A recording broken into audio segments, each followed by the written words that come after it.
የመስቀል በዓል መንፈሳዊና ታሪካዊ አመጣጥ።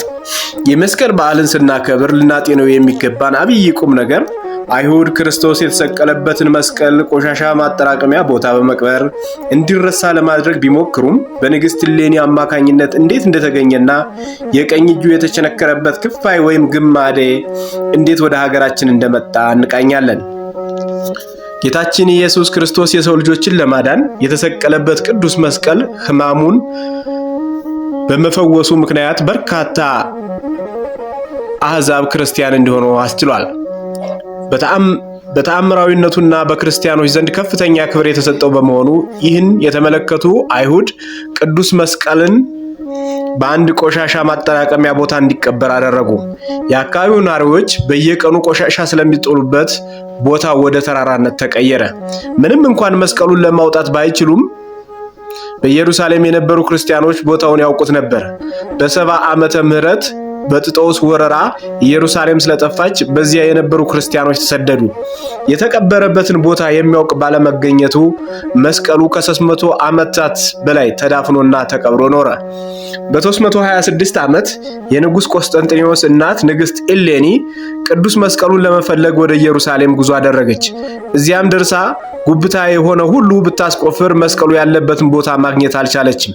ሰውን ብትጠይቅ የሚያውቅ አላገኘችም። በመጨረሻ የመስቀሉ መገኘት የእግዚአብሔር ፈቃድ ነበርና አንድ ይሁዳ አረጋዊ የታሪክ አዋቂ ሽማግሌ አግኝታ ቅዱስ መስቀሉ የተቀበረበትንና የተጣለበትን አካባቢ ያውቅ ዘንድ ጠየቀችው።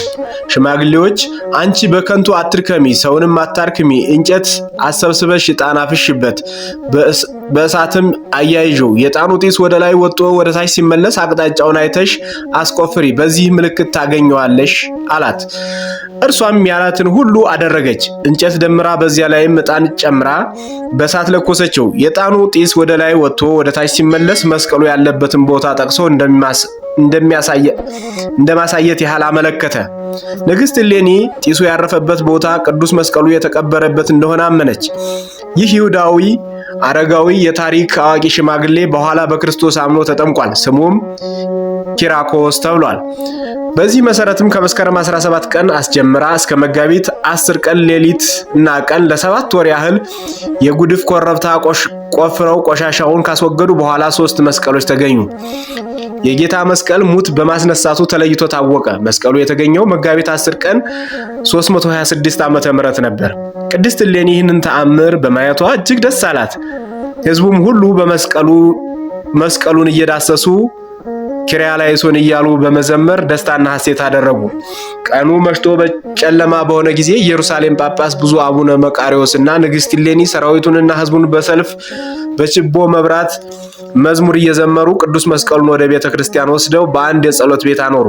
በኋላም በንጉሥ ቆስጠንጢኖስ እብነ መሰረት ወይም የመሰረት ድንጋይ ተቀምጦ ለመስቀሉ መታሰቢያ ቤተ ክርስቲያን ተሰርቶ ተመረቆ የገባው ቅዳሴ ቤቱ የከበረው መስከረም 17 ቀን 327 ዓመተ ምህረት ነው።